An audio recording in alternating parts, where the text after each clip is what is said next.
Fox News alert the U.S. flexing its defense muscles overnight, destroying an incoming test missile off the coast of Alaska. Lockheed Martin's Terminal High Altitude Area Defense System, or THAAD, successfully intercepted the target. The U.S. Army providing critical support to pull it off. Now, the test meant to send a strong message to North Korea that if the communist country fires a nuke, America can defend itself.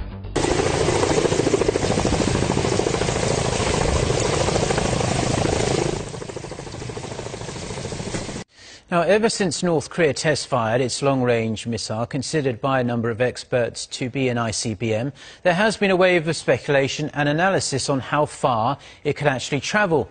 Most experts agree it has a range of several thousand kilometers, but in a new assessment, one renowned expert says it could travel closer to 10,000 kilometers, putting America's west coast well within range in the not-too-distant future. Shin Se-min with more. North Korea's intercontinental ballistic missile, once fully developed, will be able to hit a U.S. naval base in San Diego, some 9,700 kilometers away. That's the assessment of John Schilling, a researcher at the Aerospace Corporation in California, who was also an expert on North Korean missiles. In an analysis posted on the North Korea monitoring website 38 North on Monday, Schilling said Pyongyang's Hwasong-14 ICBM will be able to reach the west coast of the United States with a 500-kilogram payload. He added the regime's missile has a detachable payload shroud that could hold multiple payloads or a single warhead, and decoys and penetration aids aimed at getting past U.S. missile defenses. The expert also said that in its current state, the U.S. National Missile Defense System is limited and unreliable, working just half the time in tests.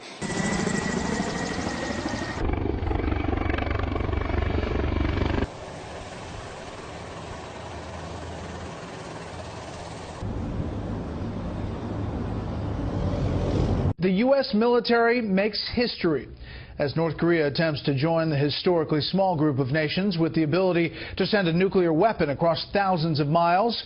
An American interceptor missile successfully destroyed an intercontinental ballistic missile today in what could be a dress rehearsal for a North Korean attack on the U.S. West Coast or other U.S. territory.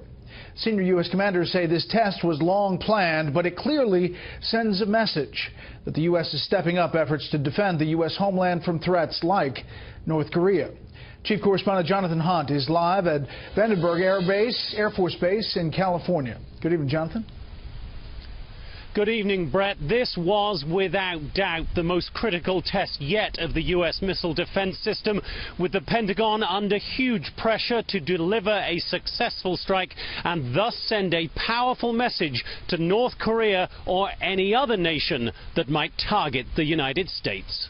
The launch of the ground-based interceptor missile was spectacular and deadly serious, testing the first line of U.S. defense should North Korea fire a nuclear weapon at an American city, a capability the Pentagon believes Pyongyang will soon have. In my view, it's a matter of time. Vice Admiral James Searing is the director of the Missile Defense Agency and sat for a rare and exclusive interview with Fox News ahead of the test, in which the U.S. is simulating a North Korean attack by launching an unarmed intercontinental ballistic missile from the Marshall Islands in the Pacific Ocean and aiming to take it down with the interceptor launched from Vandenberg Air Force Base in California. It's very difficult. We're talking about intercepting in space at hundreds of miles of altitude with closing velocities of thousands of miles per hour.